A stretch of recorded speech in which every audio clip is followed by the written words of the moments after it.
Sorry about the slow start. Bum, bum, bum, bum, bum, bum.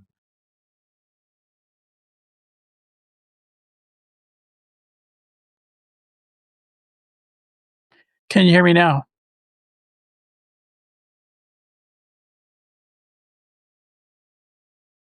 I'm reversed. I'm not used to that. Okay, and now Can you see me? Can you hear me?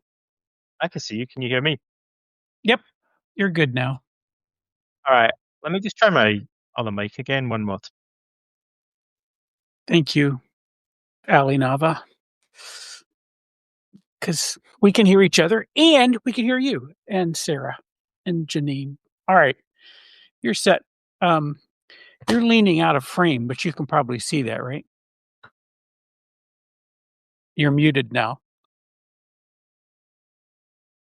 And by the way, your sound was perfect, even with the head thing. So I wouldn't mess with that because you were sounding great.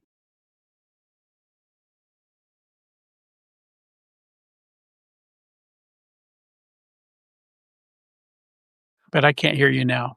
So give me a count when you're ready. Think you've got audio again. Did I mention that this might not work to anybody? I mean, the idea is for it to work. Don't get me wrong, but it might not work. Yeah, right. We cannot hear Donald at the moment, but we're working on that. We have our elves at work. Do you see those buttons? Do you see how he's concentrating on those screens? He's thinking. Um, There, you're back.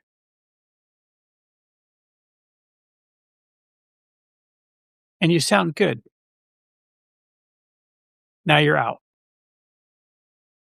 Thank you, Lydia, for that. Donald seems to point that out a good bit. It would be ironic if we were angry about the tech. We're not angry. You're muted right now. I'm muted. Can you hear me now? Okay. Now you're back. Yep.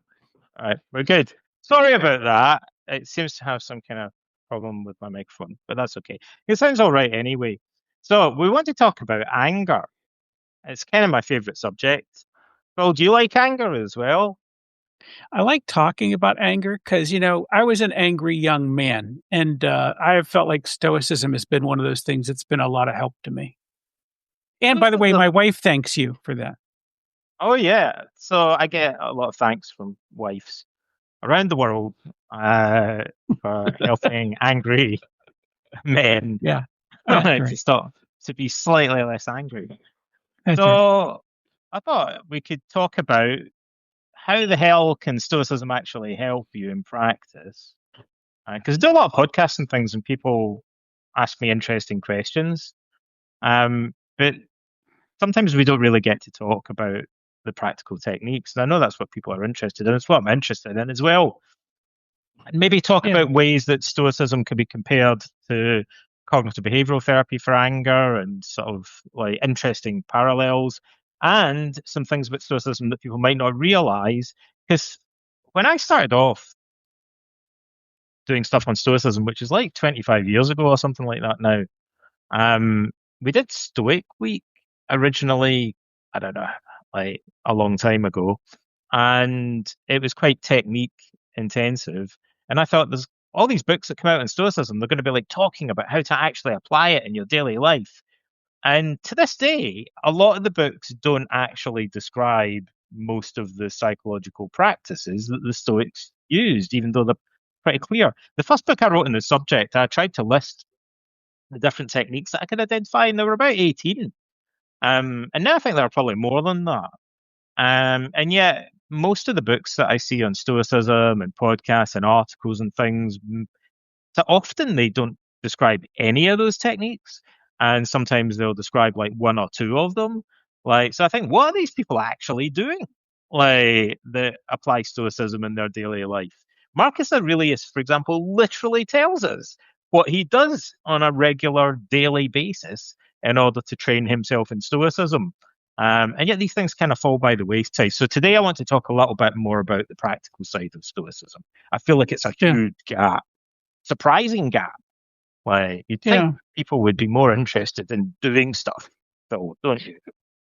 I think they are probably interested in doing stuff, but, it's also pretty easy if I'm writing about Stoicism. I can start with, "Hey, Stoicism, it's about wisdom, courage, temperance, and justice. Go do that." But that isn't always that practical component of that, right? Alright, so can I lead you off with a question here that we've kinda Yeah, talked about where we're headed with that?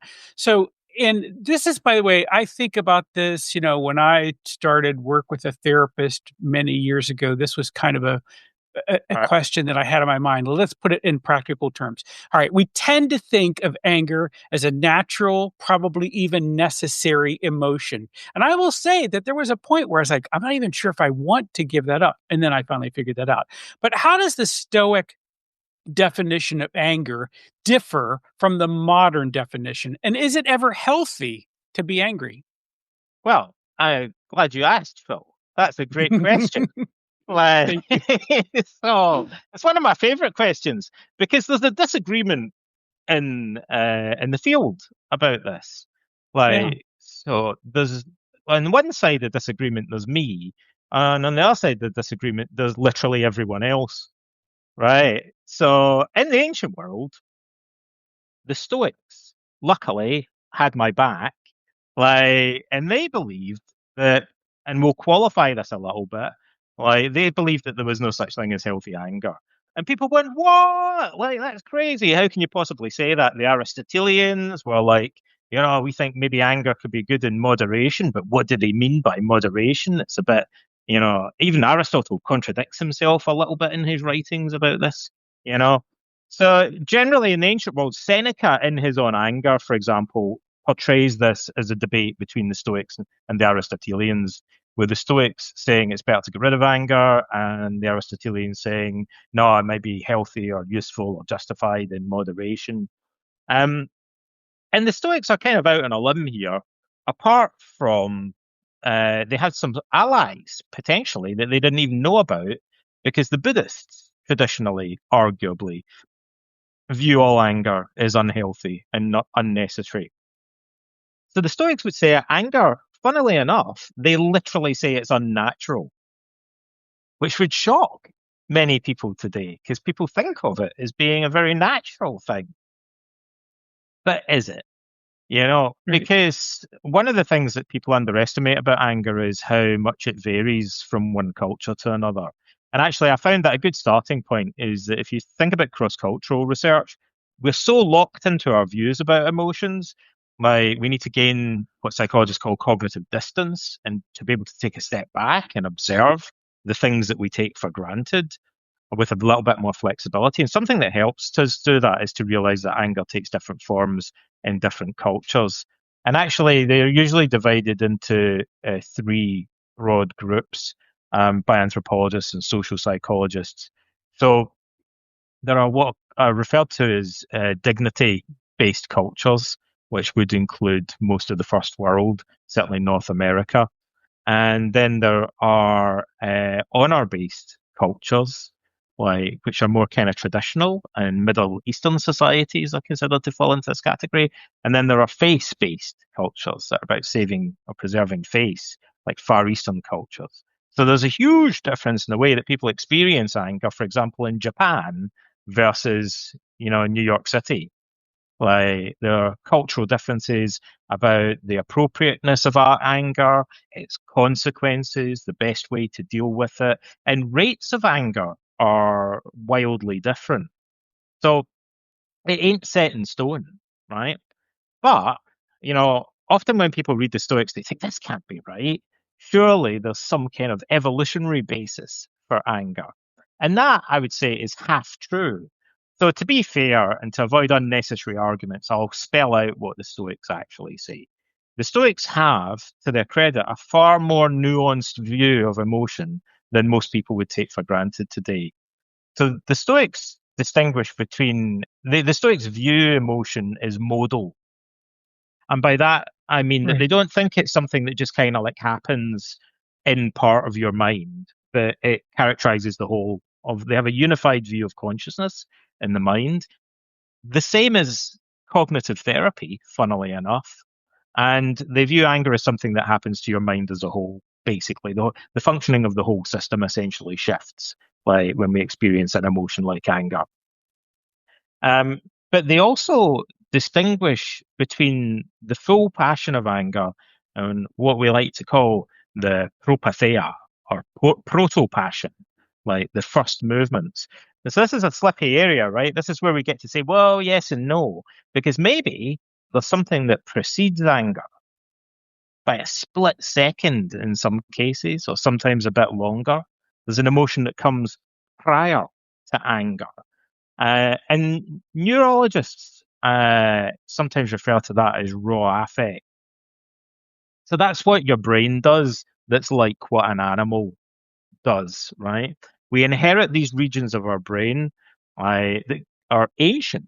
Like they go back way prior to the human race. We share them with most other mammals.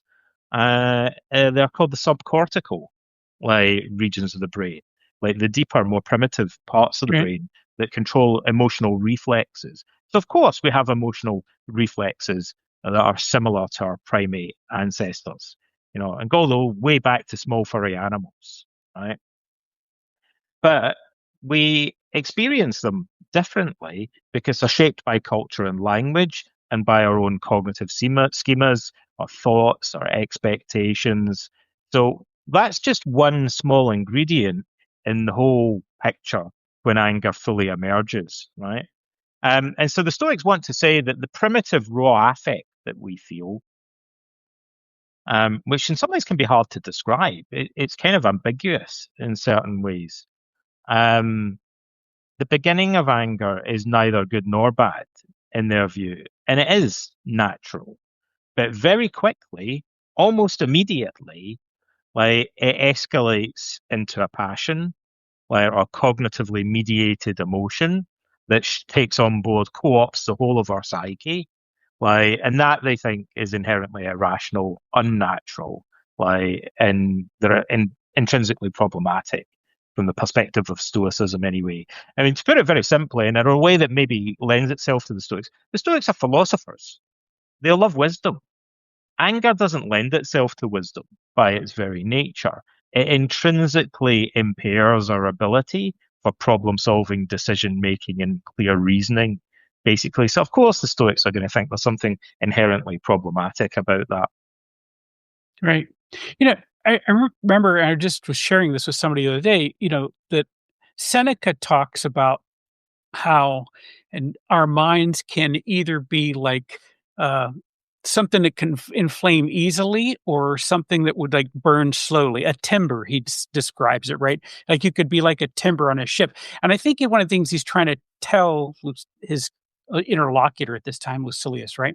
He's trying to tell him is like, you can, in fact, prepare your brain through practice to Mm. not be in that mode where it's ready to just inflame immediately, right? And I think that's what you're getting at. The Stoics had several different ways of viewing this. They actually had a kind of fairly balanced view about the emotions. So, Chrysippus wrote arguably the first ever book on psychotherapy. In the middle of the third century BC, Chrysippus, the third head of the Stoa, Chrysippus is universally agreed to be one of the greatest intellectuals of antiquity, and he wrote a book on psychotherapy. So he actually wrote a four-volume work, like a big work called Peripathon, on the passions, or a better translation would About be on the pathological desires and emotions, basically, right. to be clearer. And the fourth volume of it was called To Therapeuticon, like the therapeutics. Like, so clearly it's a therapy of desire, a therapy of passion, basically. A psychotherapy, essentially, explicitly. Now, what sucks is it doesn't exist anymore. It was famous in the ancient world, but we Right. have fragments from it, mainly but not exclusively in Galen, who's not a Stoic, who's Marcus Aurelius's physician, who's a bit of a Right. know-it-all. Like, but he talks quite a lot about what's in Chrysippus's therapeutics. And also, the Tusculan Disputations of Cicero is believed to be drawing on the therapeutics of Chrysippus. So we can kind of reconstruct to some extent. Scholars have attempted to reconstruct what it probably says in that book. And in it, Chrysippus appears to acknowledge that diet and exercise and things that affect what we today would call homeostasis might contribute to the pre-anger state. He refers to emotions and desires in general. But if you're tired, in pain, uncomfortable, like for sure, we know that that makes people more susceptible to anger, Sure. basically. So your physiological state can be a contributing factor. But then on top of that, um, these primitive parts of your brain will respond to certain stimuli. So somebody bashes into you unexpectedly in the street, it might trigger what neuroscientists call the rage system in your brain, which is designed for you to naturally defend yourself against sudden attacks, right? And that's part of the primitive ingredients that go together to make anger. Although I have to say, it seems to me that actually in many cases it's not the rage system that precedes anger as we typically know it today. But I think it's probably often more likely to be the fear system. Right. So I think anger as we understand it, confusingly, like I say, it's evolved, functions differently in different cultures. Anger, in my experience, and the experience of many clinicians, is often appears more like a response to anxiety or Right. fear. But certainly it's a reaction to some kind of raw affect that precedes it. Now, that changes everything because it would mean that we would view anger not so much as just something that happens to us, but anger as we normally understand it is more like a coping strategy, right? And that's not how people Right. normally think of it, right? So we probably want to evaluate, is it a good coping strategy or a bad coping strategy?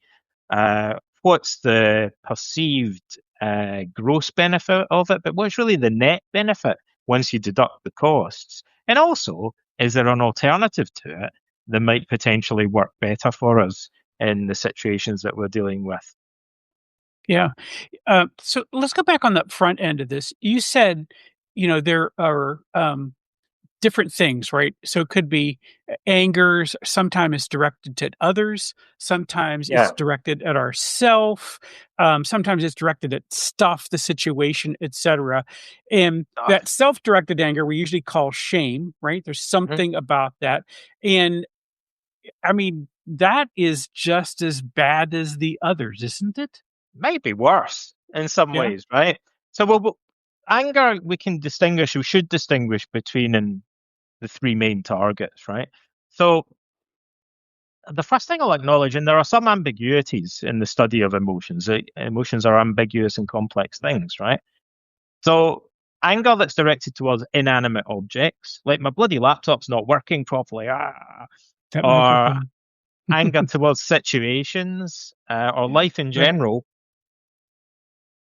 we could say is often described as situational anger or frustration anger because psychologists kind of debate the extent to which we can distinguish between it and just feelings of frustration, right? So if I get really annoyed because my laptop's not working, is that really anger per se that I'm experiencing, or is it frustration? And because there's some ambiguity about Mm, it, what you're probably going to find, because we're not able to open up your brain and kind of look inside normally, you're probably going to find that different people use the words slightly differently in order to describe their emotions. So some people might typically frame that as anger, whereas other people might be more inclined to frame it as frustration, right? And we find also in different contexts, people will tend to label their emotions slightly differently. So you could see that there's some things missing from that. Um, I guess it's worth saying now that, as we'll see in a moment, that we can break down the cognitive architecture of anger a little bit.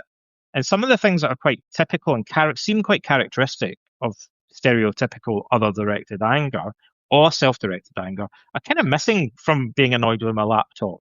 So, for example, I don't attribute hostile intentions to my laptop. Like, I don't vilify its entire character, and I don't really seek revenge against it normally. I mean But those are I mean, things, we might try, we talk yeah, about the innate exactly. cussedness of inanimate objects, right? So we'll say my laptop has it out for me today or Yeah, whatever, but we know that we don't mean that, right? That's what you're getting at. yeah. So there's a gray area in between because I may well anthropomorphize my laptop. it's Yeah. a bloody stupid thing, and I might kind of like take my temper out on it. So I It might hates me almost treat today. it I Yeah. might treat it like it is a person, and Right. I might kind of get angry with the people that made it or something like that. So, but then maybe what I'm doing is shifting from frustration into something that co-opts elements of other directed anger. So there's a kind of spectrum of emotion, and sometimes one will kind of bleed into the other a bit. Right. But generally, situational frustration based anger has some qualitative differences from self directed or other directed anger. That said, anger with myself or other people has quite a lot in common, right? Mm. They're not identical, obviously, but there's more in common because we're dealing with humans, whether it's other humans or whether it's myself. And Well, I will say one thing, which is that I'll go on a bit of a spree, just like slagging off books on anger for a minute, right? So most books on anger, I'm not really slagging them off, but I think that there might be different, interesting new ways of approaching things, right? So most books on anger really focus on other directed anger, and it is stereotypically what we think of when we're discussing anger. However, I think there's some good reason to believe that targeting self-directed anger might be possibly easier, possibly more beneficial, and if because there's so much overlap, if you can deal with self-directed anger, then you're potentially like halfway to deal, or more than halfway really, to dealing with your other directed anger as well. So I think often if you want to deal with your anger towards other people, it may actually be a good idea to begin by targeting any anger that you may have towards yourself. And these things interact in a number of different ways. So for example, people who are really angry on a regular basis often do things they regret, Phil. And then afterwards, when they're no longer angry, because anger is typically episodic, they feel regret about the things that they did when they was angry. And then they'll beat sure. themselves up about it during what we sometimes call the post-mortem afterwards, where they go, oh man, why did I do that stupid thing that I did? Keep doing it. I'm such a dumbass. And then they'll get angry with themselves. And what's going on there, in part, is that when we get angry with ourselves, we often treat it as if somehow that's going to help us to change, right? So if I kind of keep castigating myself for being a complete dumbass and for not being able to control my temper, I'm behaving as if I kind of think somehow that's going to help me fix things, and maybe next Right. time I won't lose my temper. But what the research tells us is that self-castigation like that usually just makes people stuck in the pattern, and they typically just do more of the same. So their effort to try and fix the problem by being hard on themselves really just perpetuates it for several reasons. But one of the reasons is that they're now just practicing anger on themselves. So that becomes even more ingrained and habitual. So how is that going to make them any less likely to be angry with other people? They're just making it more of a habit. Yeah, and I guess they probably most of us would think, "Oh, it's okay for me to be mad at me. That's, a victimless Yeah, crime, so to speak." But in fact, we're training ourselves to be ugly to others is what I think I hear you saying in that that regard. So, in part, and also I think they're looking at it completely the wrong way. I think it's kind of literally back to front. Because when we get angry, we tend to shift our focus of attention very much onto the target, whether it's other people or whether it's our previous actions. Anger is the opposite of mindfulness. Like we become mindless when we're angry, so we stop kind of really observing what we're doing in the moment and how it's affecting things. Um, so this whole this thing you're talking about being angry with myself is okay. Being angry with politicians is okay. Being angry with certain horrible individuals is okay. People think because they think of the target as being kind of compartmentalized. But that's from their perspective. When you're looking at an angry person, you might think more in terms of how they are being transformed by anger. If you see someone yeah, else being angry, your focus is going to be more on their character has changed. Their brain has changed. They've put themselves into the anger mode, right? And then you might think, well, if I'm angry with a politician, like if I see someone who's really angry with a politician, I might think chances are he's now going to snap at his wife, right? Because right. his anger isn't all over there. like where the politician is. It's between his ears, right? He's put himself into an angry mode of functioning, and he's going to take that with him. There's going to be a carryover effect now into his other relationships, right? And equally, if I'm angry with myself, I might think, I'm angry with myself. It's a victimless crime, like you say. But I'm in an angry state of mind now. I've activated the anger mode or hostility mode, as cognitive psychologists sometimes call it. So that's probably going to shape the way that I now interact with other people. Yeah, and this is what the Stoics are trying to get us to figure out is that this is a judgment that we are making, right? So that's one of the ways that they're going to have a shift our thinking about this and go, oh, wait a second here. This being angry, this is why this is Yeah. always bad because you're just going to go spread this out in all of these other ways. And so they want us to start thinking about it and create some judgment in that space. Thinking. And so, yeah, well, I wanted to say a little bit about what the Stoics actually say about the passions, because again, books on Stoicism very seldom really spell this out, and it's a game changer. The Stoics say amazing things that are way ahead of their time, that are incredibly practical and useful. So one of the things that the Stoics say, obviously, and maybe everyone knows this, is the Stoics introduced a cognitive model of emotion, and that was one of the main things that Chrysippus defends in that book. That's light years ahead of its time because it then became the foundation for what we call the cognitive revolution in psychology and psychotherapy, and from the roughly the 1950s, like Right. onwards, basically.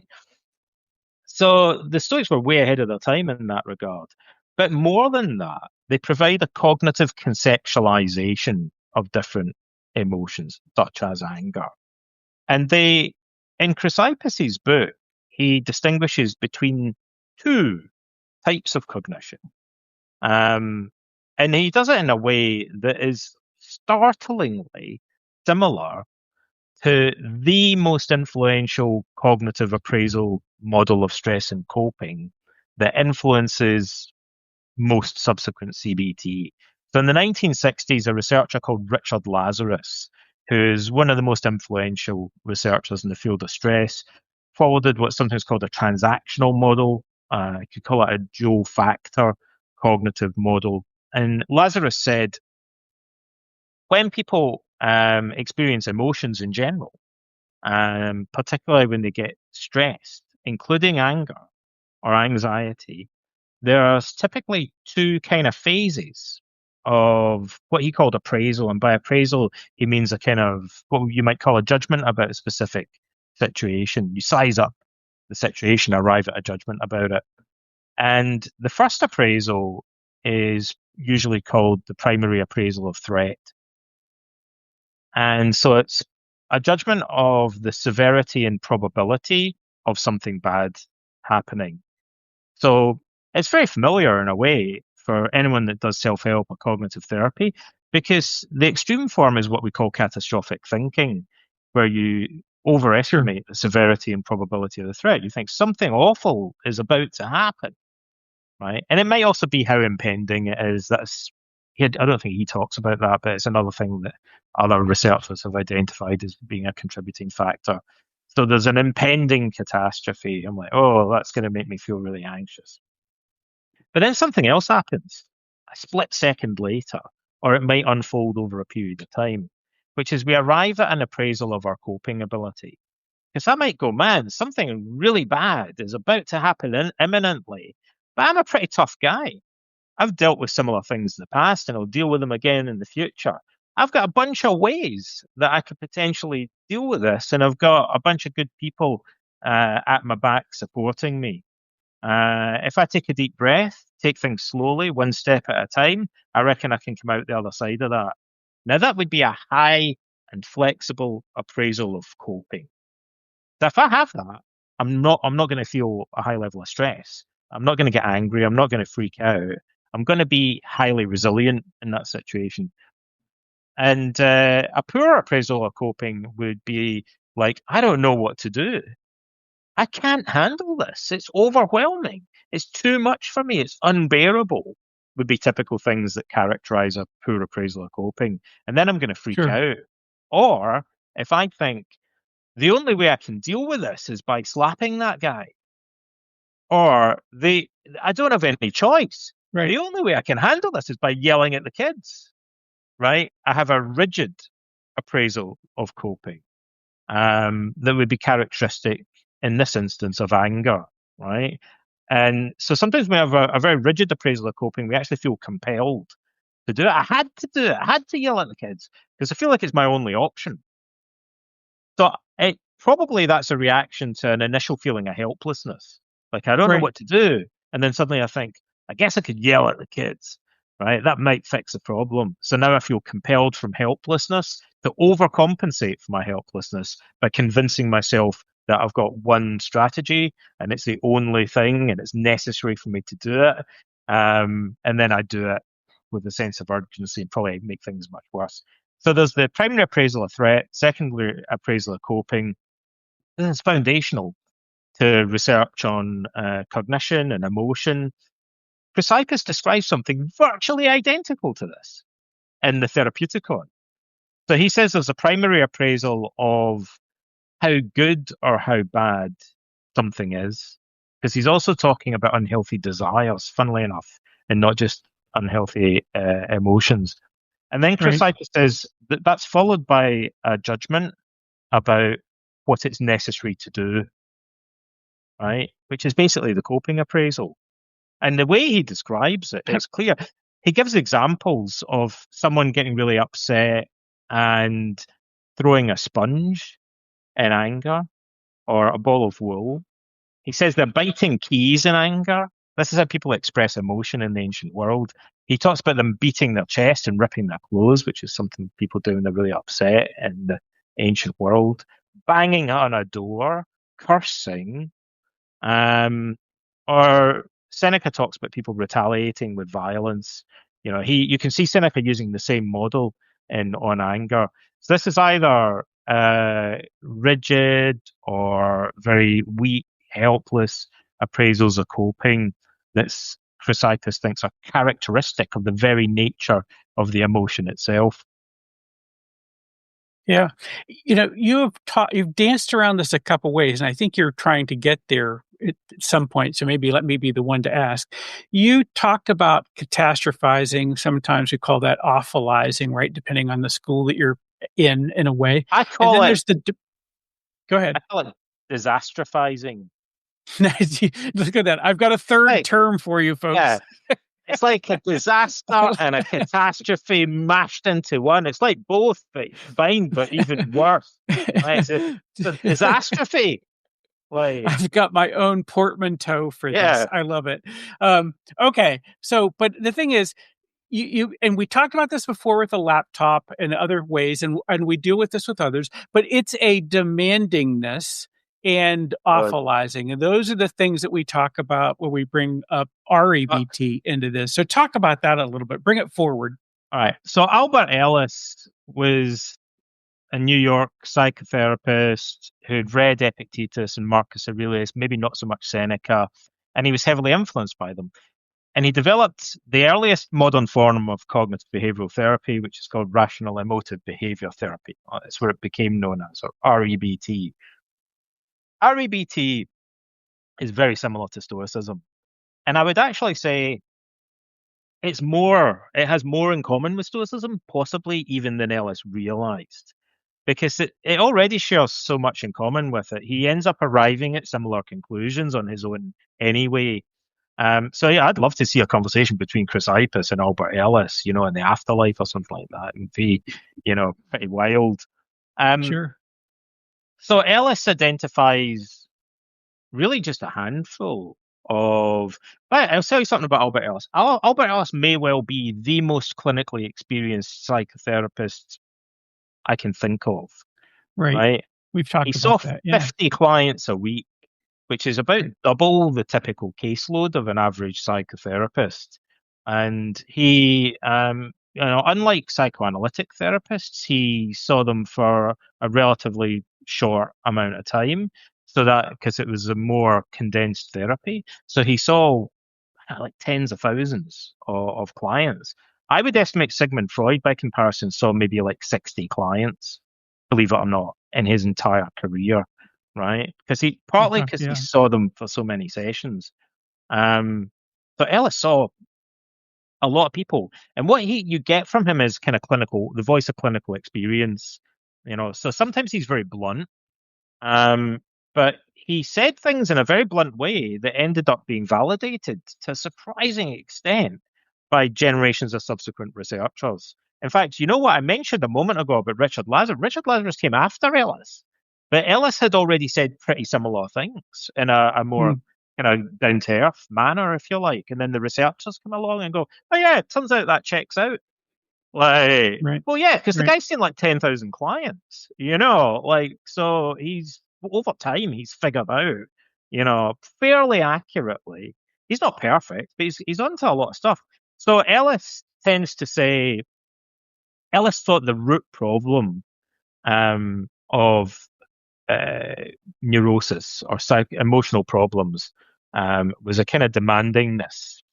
And Right. uh, I'll I'll talk a little bit about. Let me run through briefly because he identifies some other irrational beliefs. So I'll just list them very quickly because there's only really a handful, and there's some that he kind of leaves out.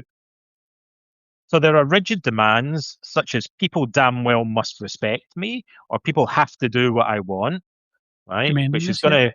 to be a recipe for anger when they inevitably don't, right? So there's a kind of Right. demandingness.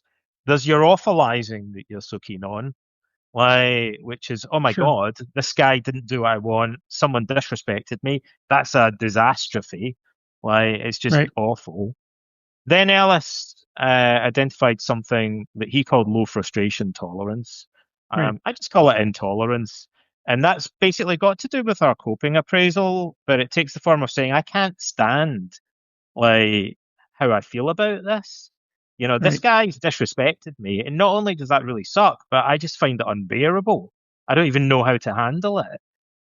So that's the beginning of then being compelled into doing something that you regret. So far, this could be like frustration, anger, but then what tends to compound it is the what Ellis calls self or other downing. So putting other people down, putting yourself down. I call that vilification, right? So you think, people damn well should respect me. This guy didn't respect me, and that's awful. I find it completely unbearable. And basically, Right. he's a complete asshole for doing it, Right. right? Or conversely, I did something, made a mistake. I must never make mistakes. It's catastrophic when I do. And so I'm a complete abject idiot and dumbass, for making these mistakes. So now, in addition to thinking it's awful, I kind of awfulize the person. I damn the person or put them down and say that you're a bad person or a stupid person or a worthless person, right? Which is a Right. very interesting psychological maneuver. Many philosophers and psychologists have been kind of quite intrigued by what's going on here. Something quite dramatic changes when we do that. Because in a sense, we have to objectify the other person. We're no longer treating them like an equal subject or consciousness that we're in a dialogue with. We suddenly now reduce them to a single objectionable trait. So if you lie to me, Phil, and I get angry, I don't think, Phil's a nice guy. I don't know why he lied to me. I'm kind of curious what that was all about. I just think, no, you're a liar. You're a big old Right. liar, Phil. So suddenly you just become condensed into being one objective characteristic that I don't like. So there's the vilification, and then something I would add to that Ellis doesn't really kind of separate out, but it is kind of implicit. It's covered by what he says. Would be with anger, there are clearly usually beliefs about retaliation or revenge. So we call those desire for revenge usually. Every ancient school of philosophy defined anger as the desire for revenge. It's not emphasized in modern literature, but research on anger clearly shows that desires for revenge, retaliation, or payback recur very frequently when people experience anger. Now, there's a story here, right? So that's a coping belief, right? It goes from thinking, I can't handle this, to thinking, the only way I can handle this is by taking this guy out, by teaching him a lesson, Right. by, giving him a piece of my mind, by making him suffer. Seneca calls it returning pain for pain. You hurt me, so I need to hurt you back. It's the lex talionis, right? An eye for an eye, a tooth for a tooth. It's the belief that I feel that you've hurt me, I need to hurt you back. like to pay you back in kind. Now, you might say, but that isn't what anger always looks like. Like people don't go around taking revenge. Now, this might sound a bit glib, but there's a reason for that, right? And the reason for that is the police. Right? Weird. I'm not kidding. Like, The and other Lex, yeah. yeah. So in the ancient world and in the medieval world to some extent, if somebody stole your chicken, Phil, what would you do? You Yeah. get your You go get brothers that chicken back. together, you Right. go around mob handed, and you get your Yeah. chicken back, and you beat them about the head and body with a club or Yeah. something, right? And you get revenge against them. But then from roughly the 18th, 19th century onwards, there's a big dramatic shift, and people start to internalize their anger more. So now we express anger verbally to some extent. Increasingly, we express anger passive aggressively, like Sure. indirectly. Um, but we internalize anger, so often we'll either suppress it, or I think more commonly we do what's called rumination. So anger rumination is when you just sit and Yeah. stew and you think about how you would like to punch that guy in the nose, or you'd like to teach him a lesson, but you're not allowed to because apparently, that kind of thing's frowned on. Yeah. It was in the There's 1970s, it was a bit cheeky, but it's illegal today. yeah. Like, so you can't, I guess I can't just go and punch that guy because he was rude to me. But I'm going to sit and think about it for the next 3 days. Like, Yeah. how I wish I I'm gonna could. practice it in my head. I'm just gonna enjoy that. This is a good example of why this rumination doesn't really work for us anyway, right? It just practices until it goes away. And let me ask you So, in this. I mean, you started on this idea. I mean, you hit some of the Ellis ideas, but the first one I think is demanding this, right? And this is really powerful for us when we get angry. Ellis told us to look for the musts and the shoulds. And I think the Stoics would have us do the same thing.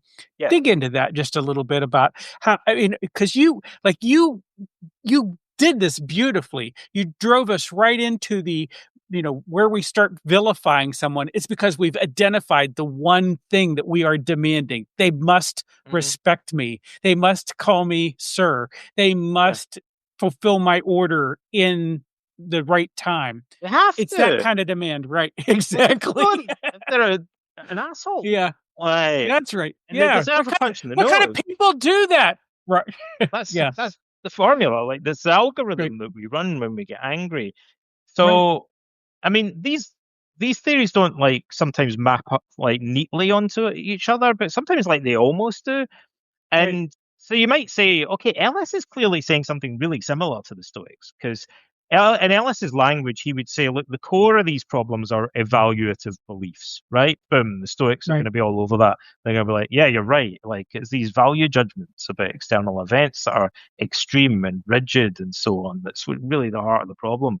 Ellis understood Right. that. But you might think they don't really say as much about rigid demands or musts or shoulds. But they kind of do because, and so to some extent, like some things, unfortunately, are a little bit lost in translation, right? So the Stoics define a passion as being a movement of the mind that is irrational. Okay, Ellis would agree. Is against nature, and actually, by what they mean by that, in a sense, the connotation of that is it's unhealthy. So it's irrational and unhealthy. Ellis would be like, yep, yep, like that's kind of how we define irrational, unhealthy emotions in REBT. But they have a third factor that's fundamental that goes all the way back to Zeno. And Zeno said, in addition to be irrational and unhealthy, the type of pathological emotions that we're talking about also consist in an excessive impulse or horme, right? You might go, okay, Right. that kind of makes sense. You kind of want something too much, right? But they don't mean that just that it's excessive in intensity, right? It's something more nuanced than that because the horme is, defines as a command that you give yourself. It's usually translated as impulse, right? But Right. it's cognitive, right? So Zeno says it's a command, excessive command that you give yourself. And it's also defined as being a command that something is prepon, right? In modern Greek, that just means necessary.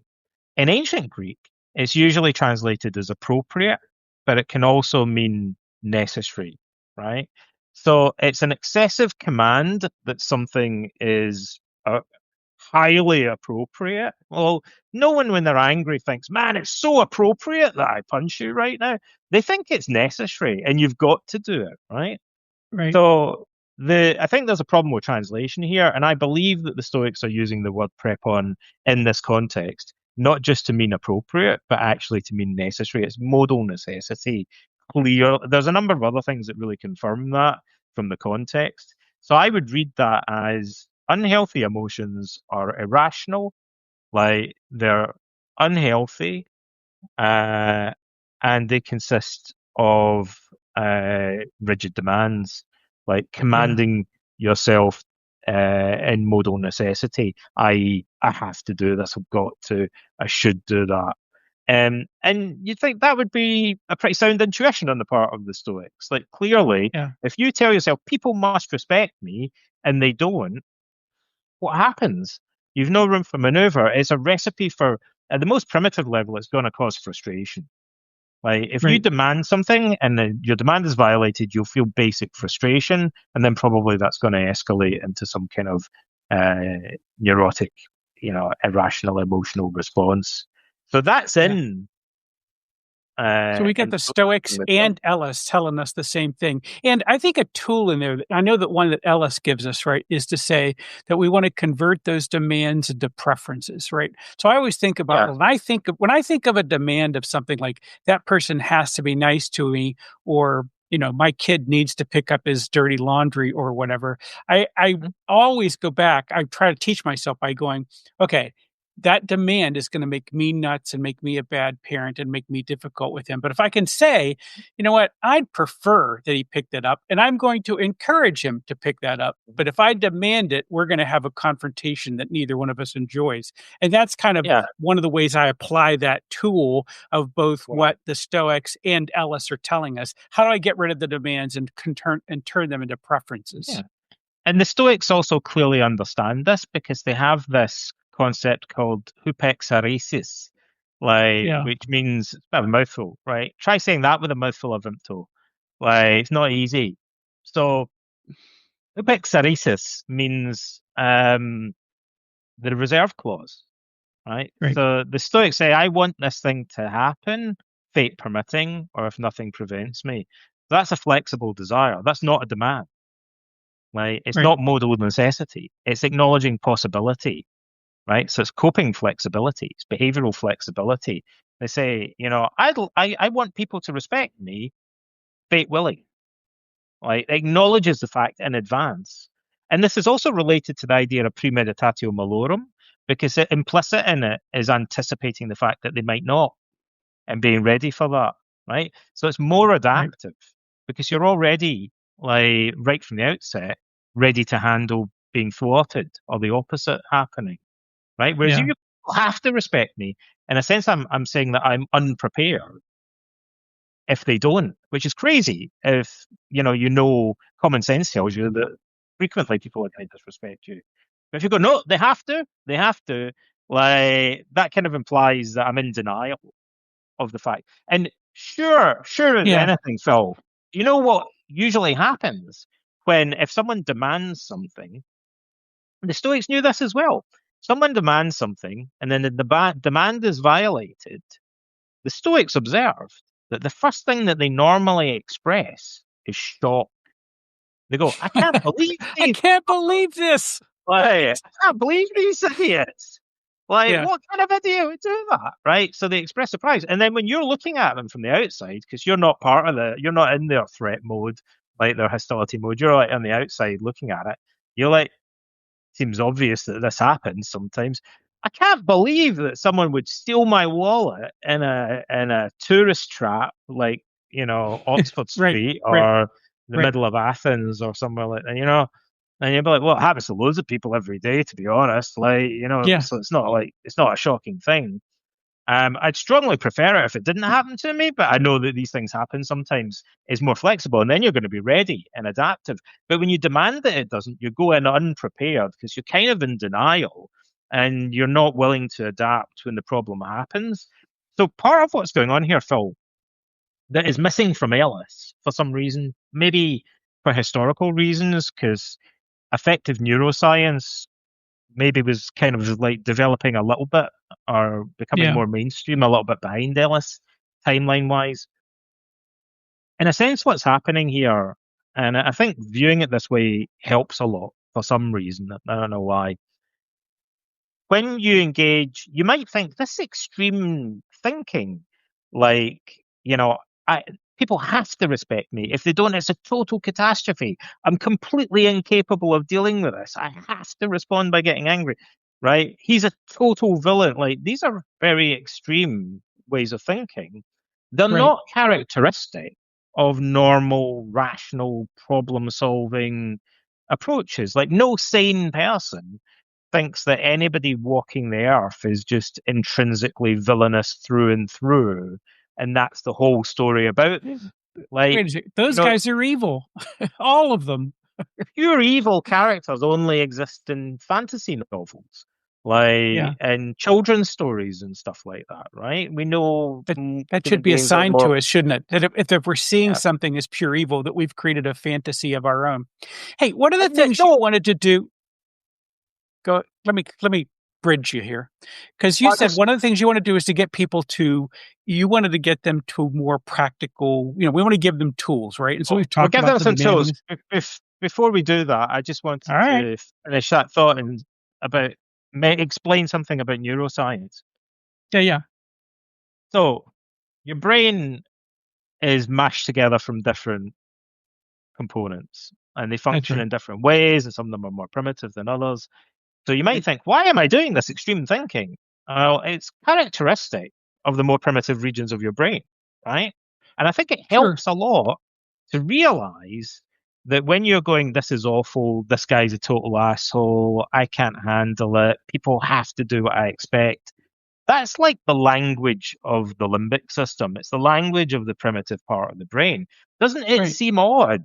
That's not how rational people think about the real. It's not a realistic way of viewing the world, right? Uh, Because it's just a sure. primitive way of conceptualizing things that's driven by these ancient regions of the brain. And I like to refer to it as the part of the brain that's rubbish at problem solving, kind of like my name for it, right? So when you're Yeah. doing that, you're basically handing over dominance to regions of the brain that are designed to deal with emergencies, basically. It's your threat system, your emergency system. So if you're Right. about to be attacked by a saber-toothed tiger, it may well be that thinking in rigid black and white terms saves bandwidth and allows you to go, either Mm. fight this thing, probably not, or I should bail immediately, right, and make snap decisions. But that rigid black and white thinking is useless when it comes to learning from things, empathizing with people and understanding them, making decisions, or solving almost any problem that doesn't just involve fighting or running, and particularly problems to do with other people, politics, or relationships. It would be insane, like to Yeah. try and it'd be like using a sledgehammer, like when actually what you need is a surgeon's scalpel, like to deal with a problem. So what's going on there is All right. you're literally just like handing over control to a part of your brain that's kind of an emergency mode and totally unsuited to problem solving or learning. All right. Yeah, I mean, I guess I think what I heard you say is that when we let the lizard part of our brain, this limbic system part of it, it has no sense of the other, right? It isn't trying to like be pro-social. It's terrible at that. It doesn't understand because it doesn't function like a human being. Like, and so Right. it doesn't really understand how other people, what a human being is. Um, and it doesn't understand nuance. Right. Like, it doesn't understand complexity. It doesn't really think in terms of long-term consequences. It just responds to what's right in front of it. So that's why when people get angry, they often think it's a good idea, like, or their only option, to belt somebody or yell at their kids or something. And then, like, a day later, they suddenly feel regret and shame and think that was a bad idea. I mean, I think they can't both be true.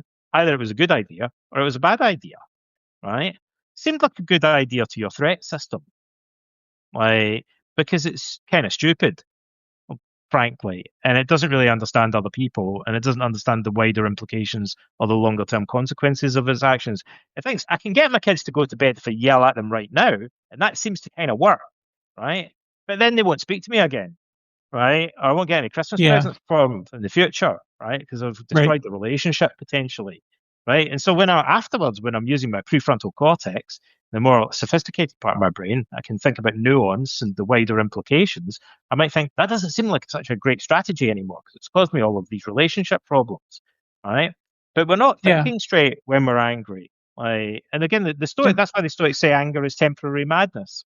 Chrysippus' right. way of putting that is he says over and over again that people, when we look at someone who's angry, we in the ancient Greek idiom, which we kind of have today, is he's not himself anymore, right? Mm, This right. guy's acting out of character in a way. He's not his usual self, right? And Chrysippus said he didn't know anything about neuroscience, but he said we become a different version of ourselves. And the Stoics actually believed we turn into animals. You see Epictetus saying this a lot. They said, in a sense, we Seneca. become Yeah. unlike ourselves and we turn into like a wolf or a viper or an animal. So in this kind of they're using this kind of poetic language, right? But Right. they're touching on something that's actually not crazy. It's kind of consistent with neuroscience. We're handing over more dominance to the Right. primitive like mammalian, but more basic ancestral regions of our mind that don't behave like the more rational, sophisticated, cultured part of our mind normally does. So, Phil, what are we going to do Yeah. about it? Well, is it so that's the question. And then talk about Chrysippus, right? Chrysippus has also famously said, once the fire is raging, it's hard to put out. You've talked about how when the limbic system, this smaller piece is in charge, it's kind of hard to get that. So one of the tools, right, is to pause, right? It's the idea is to give us a moment so that we don't do that thing. We don't let the lizard be in charge. We don't let the limbic system be in charge. We basically give a moment for the rational part of our brain, the dinner napkin on top of everything else, to Mhm. actually make a considered response. Well, that's easier said than done. Well, clearly, if anyone who's ever been part of a road rage incident, yes, that's Yeah, much easier said than done. easier said than done. Chrysippus also says something else about that that's very interesting, and it relates to his dual factor theory. He says when someone is already upset or angry, it's easier to change the second belief, the secondary appraisal of coping, than it is to change the primary appraisal of threat. And there's some Right, evidence to suggest that there's some truth in that, right? So then that would mean that in Stoicism, the therapy during an episode would consist on changing your appraisal of your coping ability and the right, consequences of different courses of action. But that prior to that, preventatively or between episodes, your focus might be on using premeditatio malorum to prepare for things in advance and reappraising the threat.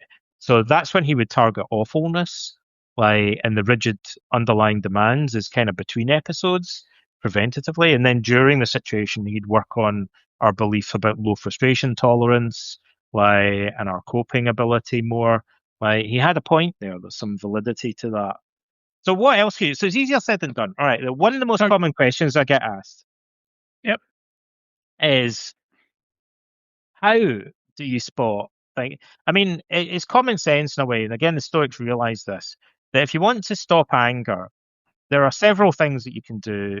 But typically, you're going to have to notice that you're getting angry because otherwise, you're going to be like, "Oh, I got really angry and didn't realize until it was too late," and then it's too late, right? So, of course, you're going to have to spot anger cues, right, basically.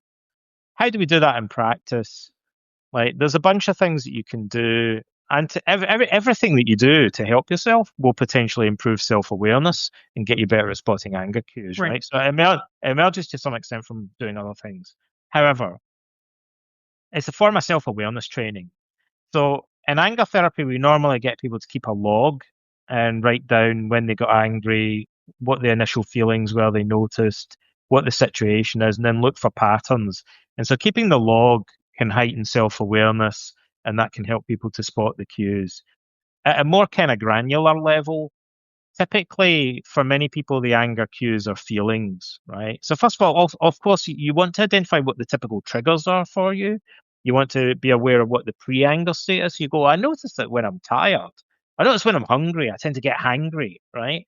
Sure. So being aware of what these pre-anger states are that physically predispose you to irritation, frustration, and anger is a good idea. Knowing what typical situations trigger you and then preparing for them in advance would be logical. But the bit that most people are interested in is identifying the internal cues. There's a little bit more nuance to that. So that's going to be a form of mindfulness in a way.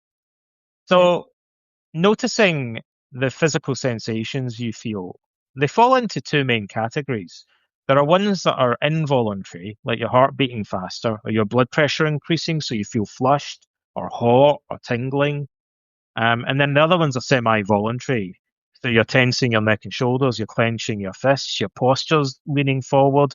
Maybe you're breathing differently because the muscles in your chest are tightened, so your breathing's more thoracic and more shallow. So understanding the physiology of the fight or flight response and the anger response allows you to notice these physical cues, right? So I add a couple of things to that. It's well established that a technique called affect labeling can help people to process their emotions. I'll widen this and talk about why you would do this, but basically, I'll tell you what to do.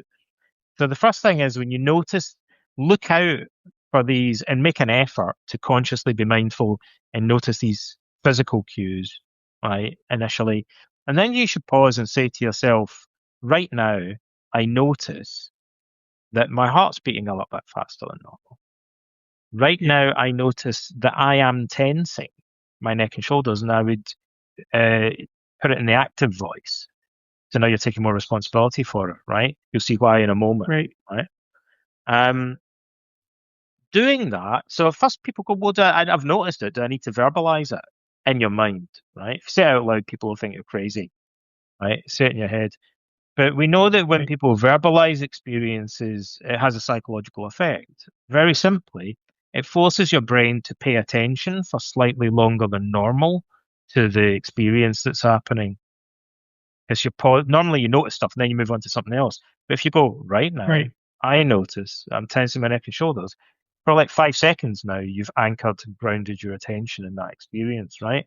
So anger typically throws all of your attention out towards the target of the anger, forcing your attention to come back onto your internal state is antagonistic to the very psychology of anger itself, right? So it potentially de escalates things. It puts you more in the driving seat because if your attention is more grounded in the present moment and on what you're doing, there's more opportunity for you to change your behavior. So part of what happens in anger is because all the attention gets dramatically shifted outside, it's like you have taken your hands off the steering wheel, right? So because you're not paying attention to yourself, you have less control over your behavior. People feel that they lose control when they're angry, and that's partly a consequence of their attention being shifted onto the perceived source of threat, which is usually the other person, that guy over there, right? Now, as a Sure. consequence of that, typically the physical sensations people feel, some of them are more obvious than others, right? So you might notice that you're tensing your neck and shoulders, but there might be other things that you don't notice that other angry people might notice more easily. So some people might think, I hadn't noticed before, but now I realize that, yeah, I'm breathing differently. Okay, fine. There's a category of physical sensations that most people don't notice until they start training themselves to notice them. And yet, there's a ton of research that strongly correlates them with anger. And those are changes in facial expression, right? So the most obvious one is that people tend to tense the corrugator muscles in their forehead, like they draw their eyebrows Mm. together and they frown, right? They furrow their brow typically. And even if they're not visibly doing that, they're usually kind of subtly tensing those muscles. Sometimes people clench their jaw muscles as well, or just the muscles around their eyes if they're narrowing their gaze or staring, right? But people tend not to notice the change in their facial expression that much when they're getting angry. But right now I notice that I'm tensing up the muscles in my forehead. right? Right. For many people, changes the whole dynamic of their experience.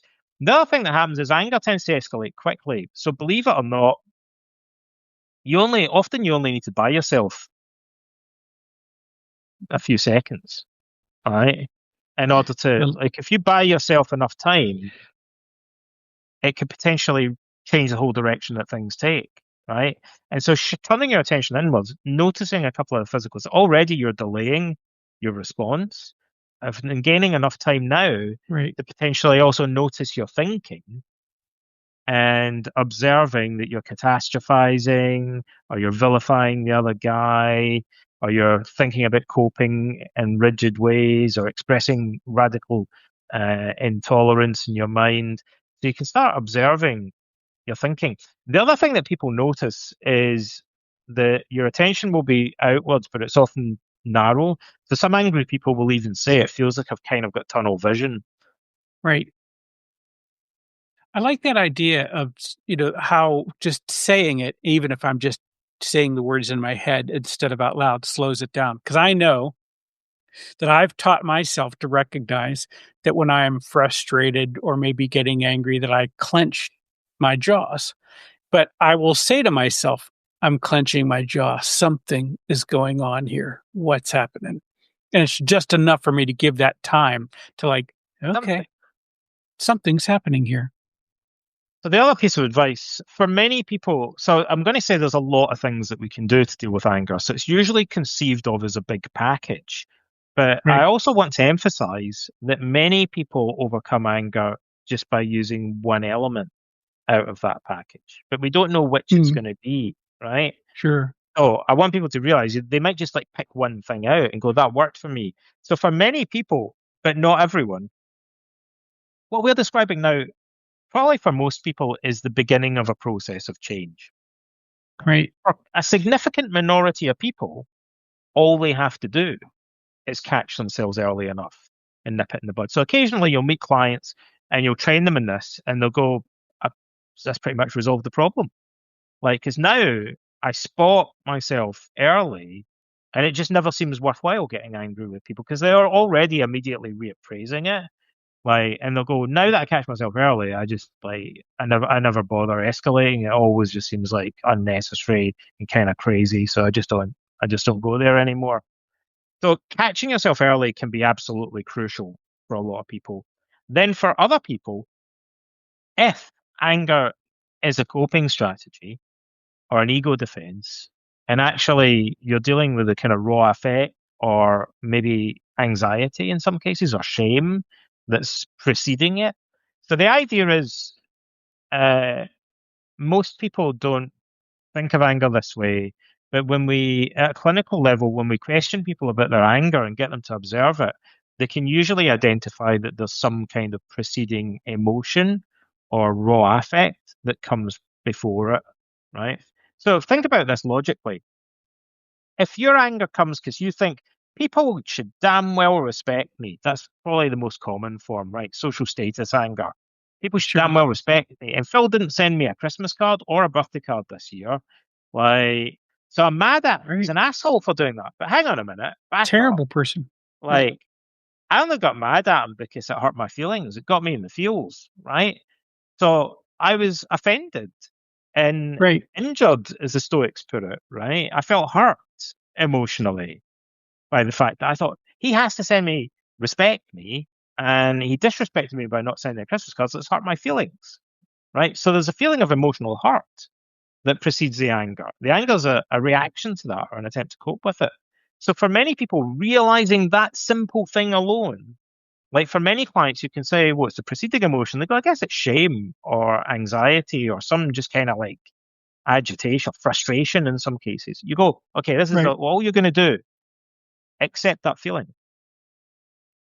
Right. experience it more fully, and just sit with it for a little bit longer than normal, right? So practicing what we call acceptance-based strategies. So staying with the pre-anger emotion, like or the proto-anger, and accepting it.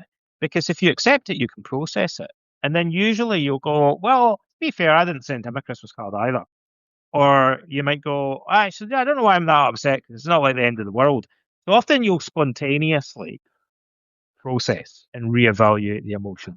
But you cannot do that if you get angry. Because if you immediately respond by anger, you rob yourself of the time that you need to process the initial emotion, right? So for many people, but not everyone, but for many people, all you need to do is just say, spot the initial emotion. Is it shame, frustration, anxiety, or some kind of raw feeling? Sit with it for a little bit longer and just fully experience it and accept the feelings and allow your brain a chance to digest them.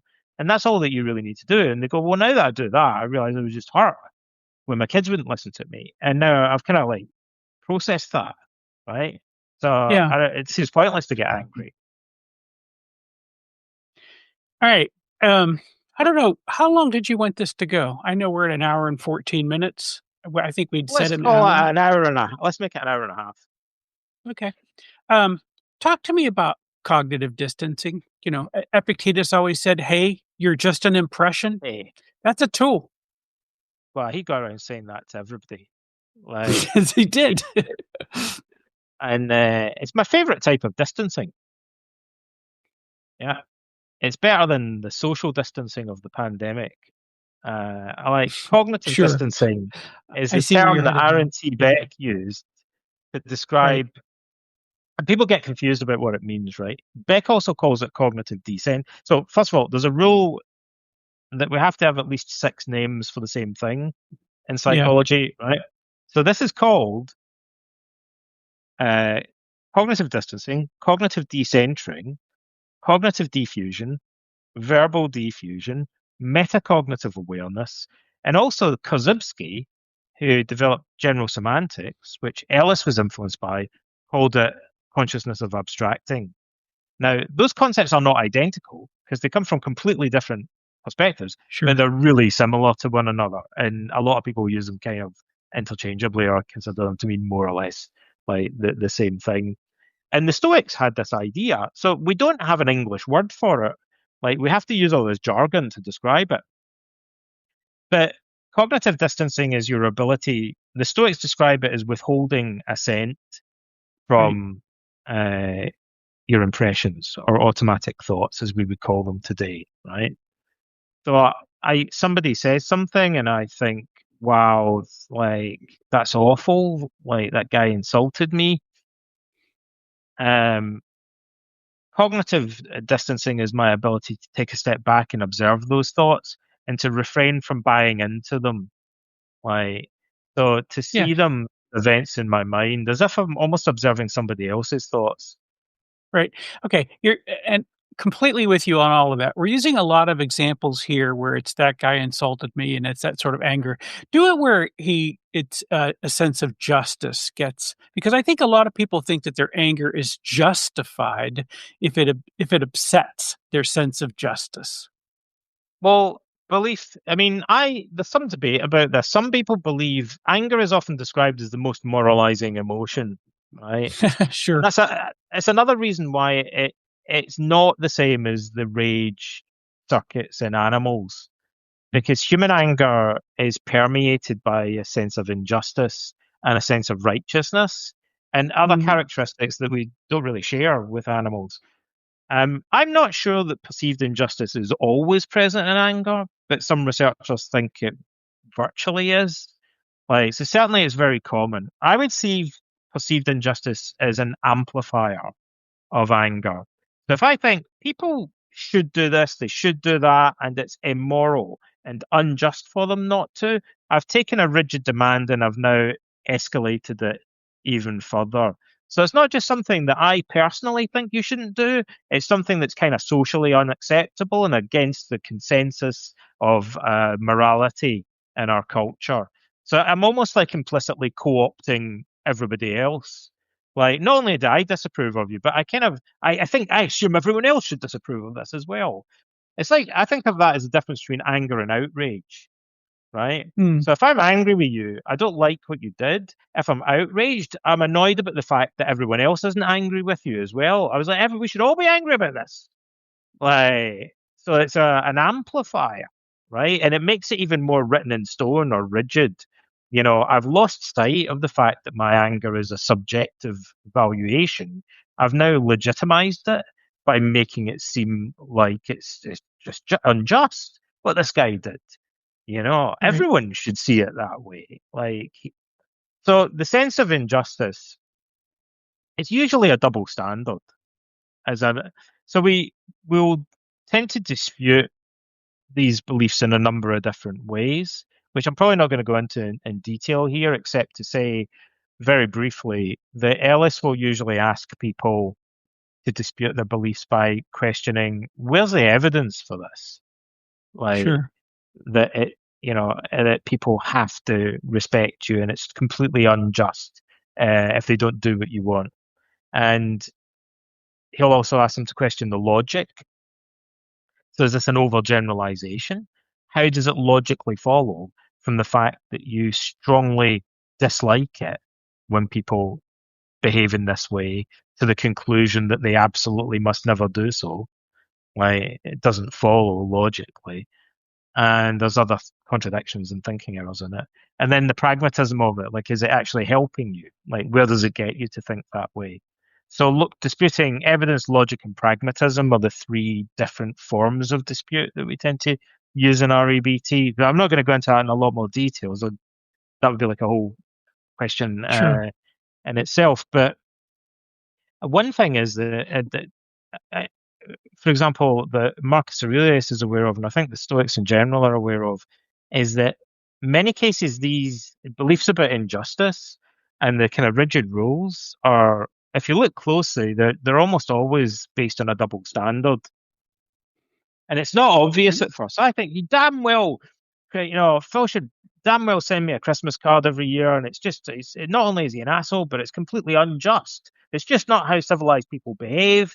Like, Right. it's against the rules. It's unfair, and it's an injustice. It's wrong that somebody should act that way, right? And then I might think, well, do I apply the same standard to myself? Right? Maybe I didn't send him a Christmas card. And I think, well, okay, like maybe I'm a little bit of a hypocrite then. I'm applying the rule to him, but not to myself. So it's a double standard. What's more common, though, is that it's a little bit more nuanced. And so this is where your prefrontal cortex needs to come in more and more. There's some gray areas, right? So maybe if I go, but people have to respect me, right? That's only fair. And we expect that in our society. It's not fair for someone to disrespect you without cause. I mean, is that a double standard? Because maybe how I interpret what constitutes respect is different in your case than it would be when I'm applying the rule to my own behavior, right? Yeah. So I, I get all of those pieces. A thing I don't think I heard you say and hasn't come up in this list is sort of the us having uh, a a positive regard or an interpretation for what's going on, using that as kind of a tool for what we see. And you talk about the double standard, like maybe I didn't send a card, but for some reason I thought he should. So, but the what about it? It seemed right to him as a test, an intellectual test, right? I know we call that Socratic moral intellectualism or something along the lines of, but the idea is trying to figure out Wow. for some reason that person that seemed right to them. I don't may or may not understand that. So this is one of the simplest, but perhaps in a way one of the most controversial aspects of Socratism and Stoicism, but it's really important to anger. So we can think of anger as a sequence of events, right? It's not usually quite as neat as that, but there's usually this primary appraisal of threat, and then there's the kind of appraisal you're coping. Our Right, judgment that somebody is a bad person, like, is probably more conscious, like requires a little bit more thinking. So it probably actually happens downstream a little bit from the initial kind of shock of, oh my God, that guy just did something that I don't like. It's just like, it probably takes like a few moments for your brain now to construct that into thinking he's a bad person. Like he's an right, asshole, right? Might not seem like it. These things happen in, like can happen in split seconds, or it can happen over the space of several days. But this is probably a more high level cognitive complex function, probably a bit more, conscious activity involved in it. right. Um, So one of the things that's highly correlated with anger is a particular form of attributional bias called hostile attribution bias. And it's well established that it's robustly highly correlated with anger, our tendency to anger. So in hostile attribution bias, we assume that other people are out to get us, like that they have it in for us, that they're behaving maliciously. Right. We assume that they're hostile. Now, the thing about other people is that we can't see what's going on between their ears. And it's super annoying, right? Especially if you're a therapist. Like, you have to just base your assumptions on what they say and do. But what people say and do is often kind of ambiguous. So you can't be like 100% certain what's going on in their head and what their motives are and why they did the things that they're doing, right? So sadly, part of the human condition is that we're doomed to be guessing all of the time what other people's intentions are, right? Absolutely right. Yeah. Right.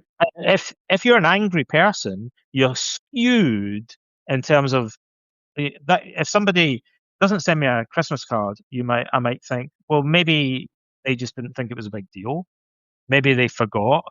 Maybe the guy dropped dead a month ago and I didn't hear about it. Like maybe, Right. a bunch of reasons why I could do it. But if I'm anger prone, I'll go, no, he's doing it to get at me, right? He's doing it to Yeah. be an asshole, right? So I'll leap to the conclusion that the other person is acting out of malice or hostility often. I don't think this is Yeah. always present in anger, at least not really obviously, but it's very common in anger. Like perceived injustice, hostile attribution I would say it's a common amplifier of anger, Yeah. and it is It, perhaps it, almost always present. But what you're talking about with Socrates is the opposite. It's a cure for it, yeah. basically, which is to assume like that people don't really do anything. So in a way, there's two types of cognitive therapies. Ellis would say there's the kind of approach that Beck tends to take, the more common cognitive therapy approach, which often involves disputing inferences of fact, right? Right. And then there's the deeper philosophical disputation. So, which is harder for some people, but potentially it leads to a more pervasive change, a change in your whole philosophy of life. So, the more superficial cognitive therapy, which works, would be to say, how many other ways are there that you could interpret this guy's behavior, right? We call that reattribution therapy. We go, is that the only interpretation that's possible that he acted maliciously? Or are there other ways that you could potentially interpret it? Now, if you can do that, you'll gain flexibility. And that flexibility in itself will take away some of the rigidity that characterizes anger. And so your anger will tend to diminish. You might think, okay, he might have been acting maliciously, but he might not have been. I can't be completely sure. There's other explanations that are possible. But the Right. deeper, more radical explanation would be if you agreed with Socrates and said, I don't believe that anyone ever acts maliciously. Why? Because they're just doing what Yeah. seemed right to them. It's the extreme case. Right. Yeah. In that, if we but pulling back on that, that gives us again that moment to think, right? So we're not jumping to the conclusion that it's really necessary for us to be angry in and of this moment. We can say, well, why should I be demanding that of them? It must have seemed right to them, would be the Socratic thing of this. Or, as you say, Ellis says, hey, there's a whole panoply of explanations that are possible. How did I center in on that one? Or uh I guess uh in REBT, right, we would say, well, why would I demand that this be the definition of what happened here? There's another way for me to look at this thing, right? Um, okay, so in this, you've covered all of these points. Marcus says to us, right, the best revenge is to not be like that. How can we, obviously the idea is he doesn't want us to be angry. He doesn't want us to be outraged and full of rage. Um, can we choose that? I think it's to a large extent we can take control of our anger. I think the problem with anger is that our folk psychology portrays it. So our default psychology that we all take for granted, our culture the language that they use, portrays anger as if it's a homogeneous blob of energy, like it just kind of wells up within you, like and you have to push it down or you vent it or something like that. And if you view anger in that way, you're screwed, right? Because Yeah. it's inaccurate and it's unhelpful as a way, and it's not how anger works, right? But if you understand anger as being multi-component, it consists of cognition and raw affect and action tendencies or urges to behave in certain ways. But even then, you can break down the cognitive architecture of it more. Then you can go, well, there's some aspects of this that I can control. And there's other aspects of it that are kind of involuntary. So you I can identify your leverage points, right? You can't do that as long as you just think Right. of it as a kind of blob of energy, right? So if you have a more accurate understanding of anger, you think I could control my appraisal of my coping ability. I could control the extent to which I vilify the other person or engage in hostile attribution bias, right? So I might not be able to. It might be hard for me to control the initial impression and my subcortical activation of the rage system, right? So my raw affect, like that happens probably unconsciously, involuntarily at the beginning. But I can choose what I do next. I can go, oh, am I just getting kind of wound up for no reason here, right? And I can take a step back from it. But buying yourself time, as we mentioned, is going to be integral to that and Right. practicing, the cognitive distancing, grounding your attention in the present moment, like labeling your affect, physical sensations, is going to be integral to doing that. So there's other things that will contribute. Disputing between episodes, preparing yourself in advance by disputing some of these underlying attitudes could be helpful. I wondered if it might be I useful just to don't wrap think, it let up, me just say it in my case, I never think in advance I'm going to be mad about this or that. Almost never right? is that what happens. It catches me by surprise, which is why I like all of those other techniques, right? Slowing it down, Well, doing the cognitive distancing, all that kind of stuff. Being present in you said it's an awareness thing, right? In my own state. How okay. can I see it happening? Well, you're wrong. Thank you. Thank you for that. I accept that. Now tell me how. I want to be I'll tell you better. why you're wrong. Okay. So, have you ever got angry about anything in the past? I Yes. know I'm going to get it. Yes is the answer, by the way. Yes, yes. Right? So there's at least an above average chance that you're going to get angry about some of the same things again in the future. I see. So Yes. you would take, so if somebody says, I've got no idea about something might come up and bite me on the ass, and I don't know, I and I just get mad about it, you say, I'll tell you, but when you're doing preventative work, right?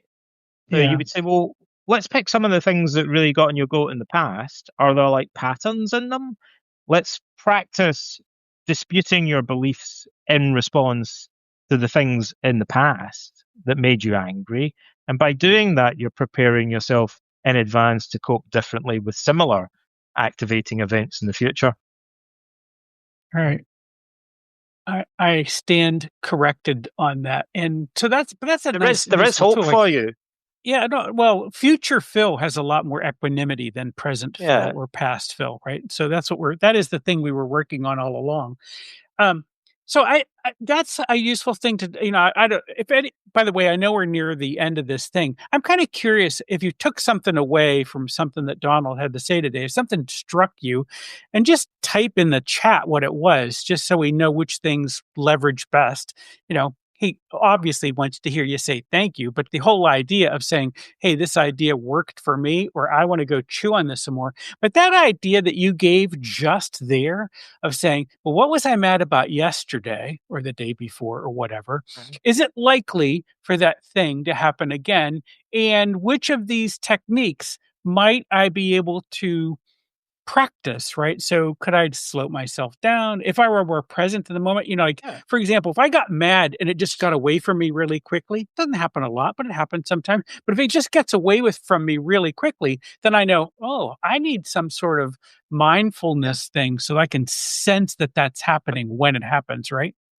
It's also felt like if you're dealing with situations that arise and you're just coping with them on an as and when basis, all you can really do is use coping skills, like try and catch things early, maybe like work on your appraisal of your coping ability. So there's things you can Right. do, but it's kind of limited in scope. However, if you're dealing with things that made you angry in the past, you could be sitting down with your slippers on, right, in your favorite armchair, and you go, I can sit and pick apart the entire cognitive architecture. I can't do that when I'm like, driving my car, somebody bumps into me in the street or something like that. I can't do it in the heat of the moment. But I can do some things. I can do some coping skills and stuff like that in the heat of the moment. But between episodes, I've got much more options about things that I can do to change the schemas or underlying attitudes that make me prone to anger in the first place. Speaking of which, there's a passage in Marcus Aurelius where he lists 10 different strategies for coping with anger. So I want to go through them very briefly just to show people how they correspond to the cognitive architecture of anger that we mentioned a minute ago, right? So this is Meditations 11:18, right? Just to show how, I'll say this, mention this very briefly, right? So generally speaking, I don't speak in hyperbole, but like this passage in the Meditations is mind-boggling, like because Right. Marcus Aurelius exhibits in it a level of comprehension of the cognitive nature of anger, a level of sophistication in coping with it that is way beyond what you would typically see in, sorry, like, but it's true, most psychotherapists and counselors and coaches working even today. Like, and I guarantee, I used to train therapists for a living and supervise them. And I can tell you categorically, like, his level of understanding is like extraordinary. Like, it really is. So he lists 10 distinct cognitive strategies for coping with, and this is what they look like, right?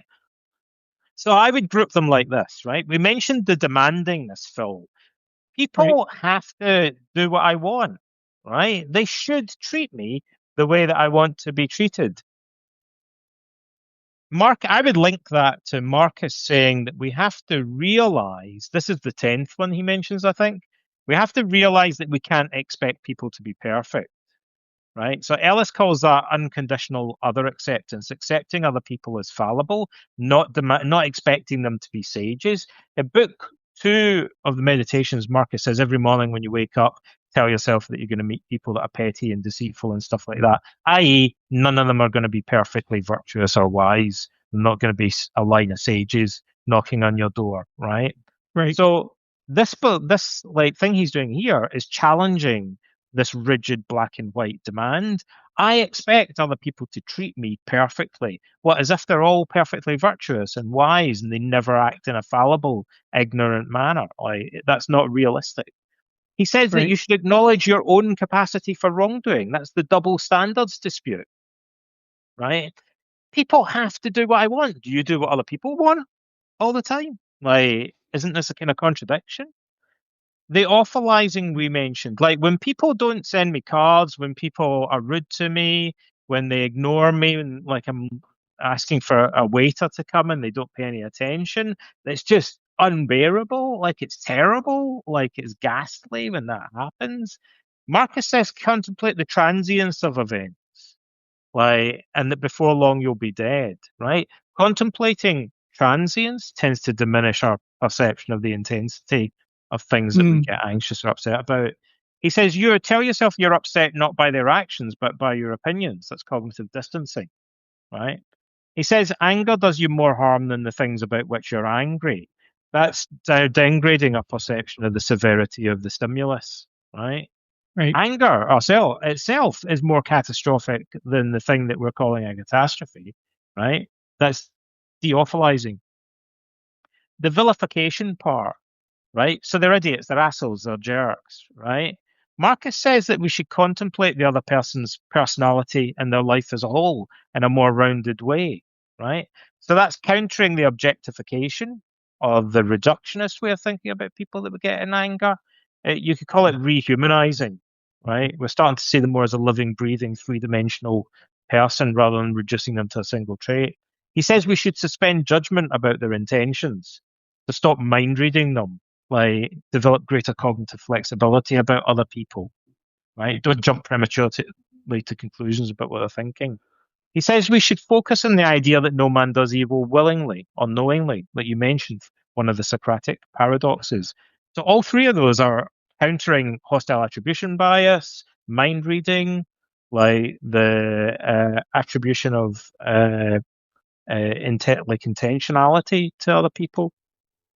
So then the intolerance, the low frustration tolerance that I spoke about, uh, Marcus says that we should focus on our natural capacity for cooperation. And elsewhere, he says, ask yourself what resources nature has given you that allow you to tolerate this and bear it. Right? He's right. So focusing on your coping ability, your character strengths, like, is the main remedy for this. When you say, I can't handle this, you're going to the extreme and telling yourself, I have no coping resources at Sure. all. I'm tanking my coping appraisal to zero. He says, no, ask yourself what ability nature has given you. Has nature given you patience, empathy, self-awareness, like wisdom, temperate? Like, these are all virtues, but they're also coping resources, right? And he sometimes frames it like that. And then finally, in terms of the desire for retaliation, uh, Marcus says that we should recognize the value of kindness and other pro-social virtues.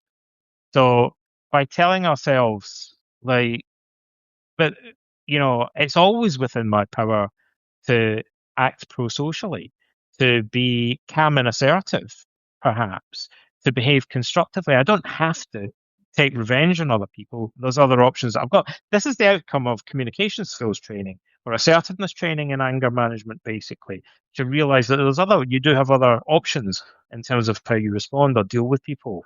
You can behave in a pro-social manner. He frames that in terms of the Stoic virtue of kindness. He says it's always within your power to behave with kindness, and nobody can stop you from choosing to do that. So all Yeah. of the strategies that he describes, I think, in a fairly straightforward manner, target the different underlying beliefs that we've mentioned as being integral to anger.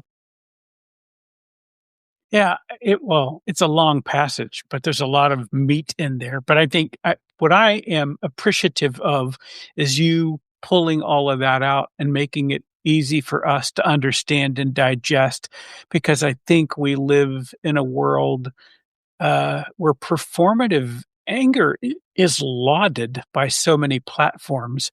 And Yeah. I know that I don't want to be that guy. I know you don't want to be that guy. And hopefully, we're surrounded by some others who feel the same, that they would like to have tools to both recognize when this is happening and to eliminate it or reduce it in themselves. I call it American anger, like, because America leads the world in most things. And I think America leads the world in anger. Well, like Coca-Cola and Starbucks and stuff like that. But we also have American anger. Like America is at the forefront of anger. Like, in terms I of, mean, yeah, you're jumping here with a genetic fallacy, to which I want to say no uh, true Scotsman would do that. right. But we could just compound them, the two of us. But I understand what you're saying. That yes, we have built platforms that just make this too easy. Social media contributes to it. Yeah, Well, what you remember what we said earlier? We dropped down lots of seeds that we could, yeah, could grow in different areas. But one is, I mentioned earlier that in the past people would take revenge. I mean, Bronze Age morality was an eye for an eye, a tooth for a tooth. And then over time, as the criminal justice system and laws developed, particularly from the 18th, 19th century onwards, like, anger has to be internalized. Nietzsche talks about this at great length in the genealogy of morals, right? He thinks it leads to burning resentment, like, and it's the basis of what he calls slave morality, that people internalize their anger, like, because they're not able to express it directly. But except that over recent decades, social media has allowed people to disinhibit their anger, right? So they never dealt with it. They just hid it. It was concealed, right? Because they didn't want to get into trouble.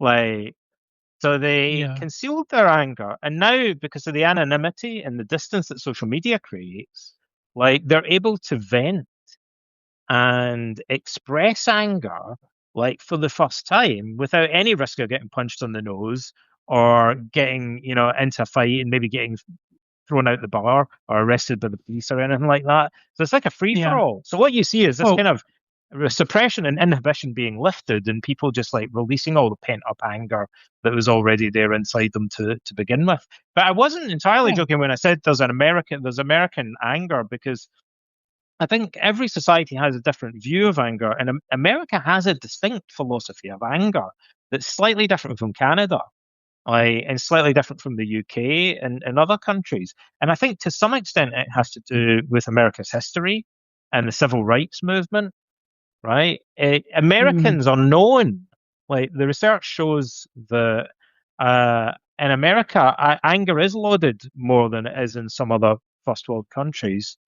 And in America, anger is seen as more appropriate as a motive for protesting against social injustice.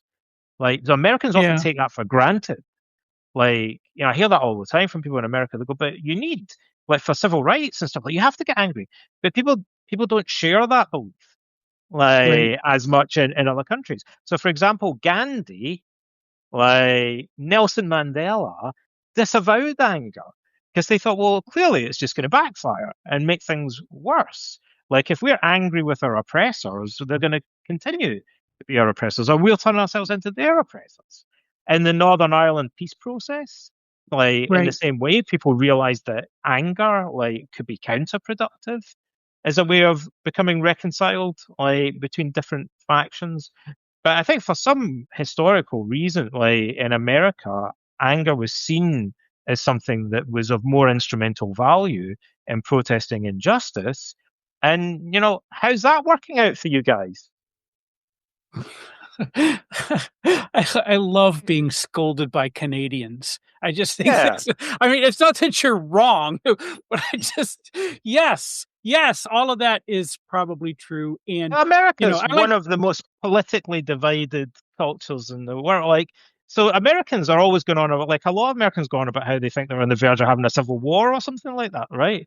Because yeah. the schism between left and right is become so ossified, like, and Well, we have a extreme. history of using violence to solve our problems. I'll Yes. tell you, I'll tell you one other little bit of trivia about research on anger, right? So you see this all the time on social media, and it contributes to the division. When people are angry, they tend to believe that they're more justified. They have greater certainty, right? Oh, So yeah, I did right. that's right. Every angry person believes that they're angry. Like, Hitler believed that his anger was righteous and justified. Stalin believed that his Self-justified. anger was We think we're right. bigger. Yeah, right. Yeah. So they go, oh, righteous anger, justified anger's okay. Well, like, every crazy angry person in history's believed that their anger was justified, right? Yeah, But when people are very angry and they express political views, for example, what tends to happen in terms of communication is that other people who share their values often interpret their anger as a sign of passion, credibility, and sincerity, right? So their yeah, estimated their credibility increases, but people who do sure. not share their values typically view exhibit displays of anger as evidence of hysteria, irrationality, and it causes the speaker's credibility to go down. So when you get people angrily expressing political values, it leads to a schism among the audience, right? It drives other people who don't agree with you are going to be driven further away from you, and you're going to be more and more convinced that you're a great genius and saying everything because the people around you are going to agree with you more and more. So I can't think of a better example of that. I hate to pick on one person, but she's just very confused. Greta Thunberg, like, Yeah, is setting completely aside her politics and whether what she's saying is right or not. It's self-evident that the people who agree with her think that when she gets really angry and passionate about stuff, that makes her seem more credible and sincere and more aligned with their values. And yet the people who don't share her values love nothing more than taking gifs of her, photographs of her, and clips of her where she's expressing anger and using that to prove in their mind that she's hysterical, irrational, and lacks all credibility, right? Mm, So it causes sure. a deeper and deeper schism. Like, so unfortunately, what should be happening is that you get the people that don't share your values and you create dialogue with them. And you maybe bring some of them over to your side or you bring them closer to the middle ground or something like that. But when you use anger, the people around you probably think you're a genius and it's a great idea. So you're going to be more and more motivated to do it. But you're driving a bigger and bigger and bigger wedge between the in group and the out group, right? Or like between your faction and the opposing faction. And I don't know, this might be a crazy idea, but it seems to me like that a lot of that is happening in America. Yeah. No, I call it I American think you, anger. yeah, okay. I'm with you. I'm going to take your story on this and I'm going to chew on that one a little bit too. And I think it's valuable to realize both if we are doing it or if we are witnessing perform what we think might be performative anger because Yeah. people want to be seen as completely engaged in the cause, that it's bad for them, it's bad for us. It's certainly bad for our thinking, right? In and of that moment. Okay, listen, we've never done this before. I think that when this is done, this video will live on in your Substack, maybe mine as well. I don't I know. think it gets recorded and it gets emailed out. Yeah. So people ask the question, will I be able to watch this later? I think that Yes. is. Donald, is there any other thing that you would like of them? And I might ask a small favor if I could ask one, but is there any favor you would ask of the audience at this moment? Anything you need?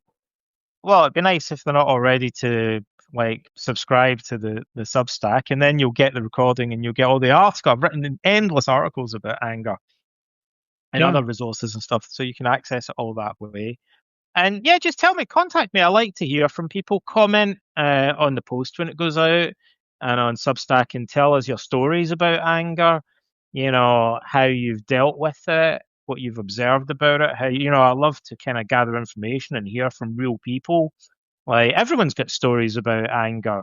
It's like it's one of the most entertaining emotions, right? Although it does get people killed, so there's pros and cons. Yes, it's not a great falling down. I was thinking about that as a movie, right? That About kind of anger. yeah. Yeah. Falling down is probably not a great plan on that. All right, so do that, and we've done lots of stuff. I mean, we've done conferences on anger. You've got videos on your Plato's But Academy it's and so still the forth. forgotten emotion. Like no one's talking about it in a sense. There's no anger disorder in DSM-5. There's way more research on depression and anxiety than there is on And anger. anxiety. Sure. So everyone's ignoring it, Phil. Like, but we have done lots of stuff on anger, and I'm going to carry on doing more and more. Spreading the word. Like, and maybe one day we'll live in an anger-free society. But that would be rubbish. I don't want that because then we would all die of boredom. I never wanted to live in interesting times. I told someone the other day, I never Yeah, wanted to live in interesting times, and yet here we are. There's anger everywhere. Okay, great. So I'm going to hope that everybody here we've got 179 folks on the call. Everybody knows and loves you already, and they're on your Substack. I'm newish here. Um, I'm new to Substack, but if my interests, of course, are helping out modern Stoicism and talking to people, bringing people together in what we call a social Stoic environment, and I do that on a regular basis. If you're not, um, if you and I aren't connected, it would be a great honor for me if you'd say yes to me and just see if I'm the kind of cat you'd like to talk to more, because I'm trying to help folks find each other and yeah. build little groups of their own. Follow Phil on Substack. Yeah.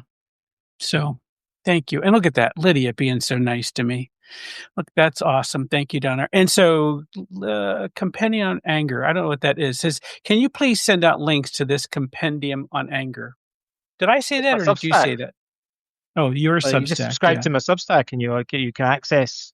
Or just go on it. Like just go to my Substack and look at all the previous posts and podcasts and stuff.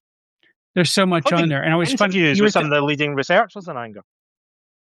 Oh, oh my gosh. That last conference that we did, you had so many fantastic voices there talking Yeah. about anger. That that was true. That was with the Plato's Academy that we We did that. had That was Raymond de fantastic. Giuseppe, who's like one of the world's leading experts on research on anger, particularly on psychotherapy for anger. Yeah, I couldn't remember his name. He was fantastic. That was just a fantastic presentation. So, yeah, great deep thoughts on this, and thank you for hanging out with us and thinking that you would that maybe you would like to be doing something about anger, whether it's you or the people you love and hang out with. And well, the links should show up. We'll do our thing to make sure that is there. And if this is the kind of thing you'd like to see Donald do again, let him know, and maybe we'll all get together and do this again. Yeah, it was a good experiment. We had some hitches at the beginning with the audio and getting Phil on to the live stream, but like I say, we were beta testing. Like the Substack people emailed me and said we could try this feature out, and it worked out pretty well. I need to figure out why I can't Yeah. get my microphone to work on it, but apart from that, it was okay. Yeah. So let me see. I think it worked pretty well. And I'll translate for those of you who might be Americans. He was saying beta testing. I don't know. It's kind of a thing, it's Beta. I get it. If you're Greek or know your Greek really well, Beta. it's beta. But in America we say beta because Google taught us. And by the way, I want to give you an award. You correctly used the term lex talionis, a thing that we almost never get to hear in normal conversation. I didn't want to distract everybody. It's like, oh my God, look at that. An eye for an eye. It was right there. So thank you for that. And thank you for you, the dear That's audience. the word of the day. I'll tell you Yeah, what's the it's word of two the day, words, but yeah. Phil. Magnanimity. Oh, wait, I just used it. Well, I just started this. I did this on Yeah. a call earlier, and if someone had tested me dearly, and someone else said, "I appreciate your magnanimity," and I said, "If I could Yeah. spell that, it would be my middle name, Yeah. It means having a big soul. So Seneca says Megalasuke." Yeah, magnanimity, megalasukia, like magnanimity, Seneca says, is the virtue that is the alternative, the opposite to anger. yeah. I am a big fan of greatness of soul, as Aristotle might Yeah. have said it, and Seneca's Bring back magnanimity. Right? magnanimity. Yeah. Yeah, it's Make too America big for magnanimous again. it's too big for a tattoo, make Yeah. a bring back magnanimity. It's a little bit too much for a tattoo, but I'm headed in that direction. I want to be more sage-like every day. All right, friend. Thank you for this, and It's been a thank you pleasure. to the Thanks for audience. joining me. Yeah, Cheers, everyone. see you Bye all. bye. Yeah, peace.